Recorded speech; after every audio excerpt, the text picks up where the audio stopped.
In this earth that we find ourselves as humans, that is, spirit beings, one of the best ways to describe us, humans, people, individuals, everyone, is spirit beings embodied in flesh.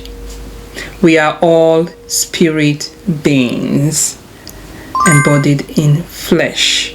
Hello everyone, welcome back to Breakage Barriers. My name is Blessing. You can also call me Lady B.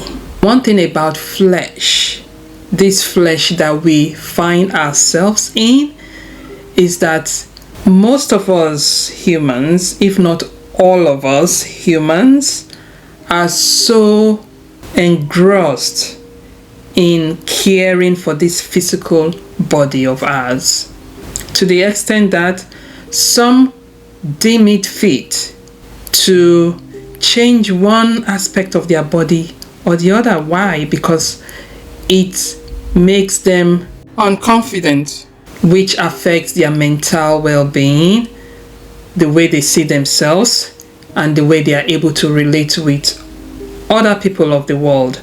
So you see that we are so engrossed in the physical body, which literally takes a lot of our time.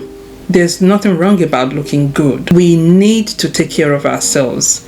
Where the problem now lies is when we are so engrossed with our physical well-being that we forget the spirit well-being. Because taking care of our physical being without consideration for the spirit is heading for disaster, because our spirit embodies our psychology, which is part of the things that are unseen. Our psychological well-being are things that are not tangible, like our body, like our hair. But the well-being of our spirit is equally important, just as the physical being is. And in some aspect, we do things like taking vitamins so that we are physically healthy, which is important as well. But our real being, the one that helps us to understand our purpose here on earth, is the spirit. When one is not able to connect with that spirit from the physical being, then we feel incomplete, we feel empty, we feel lost. There's a sense of great struggle within us because we end up not knowing what we are doing here on it, why we are here on it, or what we are supposed to be doing. And so this is where the well-being of the spirit comes in. And for one to be able to connect with the spirit, we need to walk in the spirit. Have you heard that statement before? Walking in the spirit. What does walking in the spirit mean in the African spirituality? Walking in the spirit means walking alone. And when I say walking alone, it doesn't mean you desert your family members, your loved ones, and go to one God-forsaken place where there are no human beings. No. That's not what we are talking about here. Walking alone is being able to find yourself, look within yourself, be in search of who you truly are, what you believe in, reflecting on questions that come from within you that is not influenced by a mental conditioning, looking beyond the physical realm and desiring answers that are way beyond what the eyes can see in the physical realm. For one to be able to achieve all of this and more, one needs to cut off distractions. You cannot do it when you are so distracted. So this requires spending some time with yourself, allowing you listen to the positivity that is coming from within. And this also has a lot to do with your energy.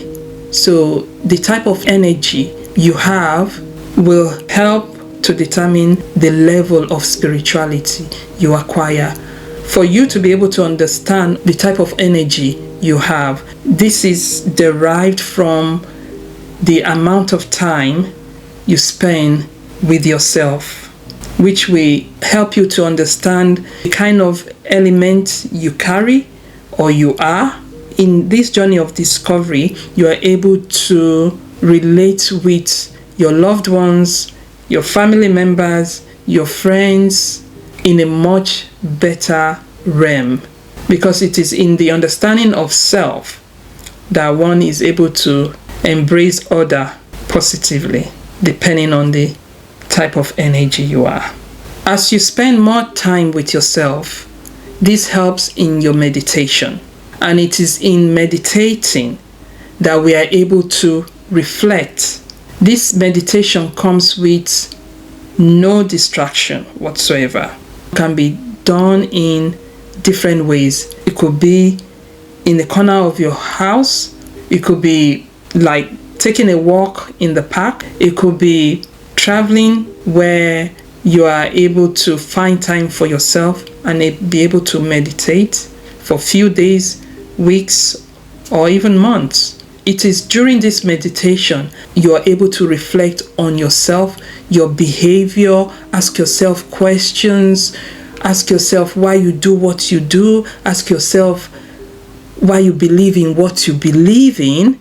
And this helps in the level of growth of the kind of person you are. For example, if you are a person who is married, you are able to reflect on the way you relate with your spouse. If you're a person who has children, you are able to reflect on your relationship with your children. If you are an individual who is neither married nor have children, you are able to reflect on how you relate with your family members, probably parents. You are able to reflect on how you relate with your friends and just people around you generally.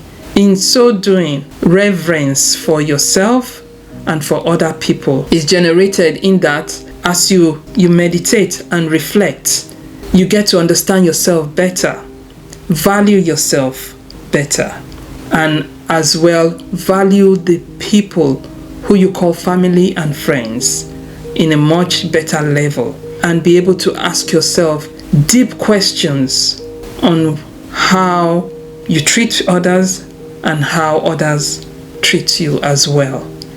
All this stated is part of the beginning of what walking in the Spirit is all about. I hope this helps in your daily life of embracing what walking in the Spirit is about.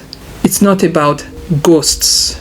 It's about spiritual well-being, which affects your mentality and in essence is able to reflect on your physical being, because it is how we feel inside that affects our physical well-being, which is the most vital. One cannot do without the other, especially as we find ourselves in the physical being. We need the well-being of our spirit, and as well we need the well-being of our physical body. Thank you very much for watching and listening. Take care now. Bye.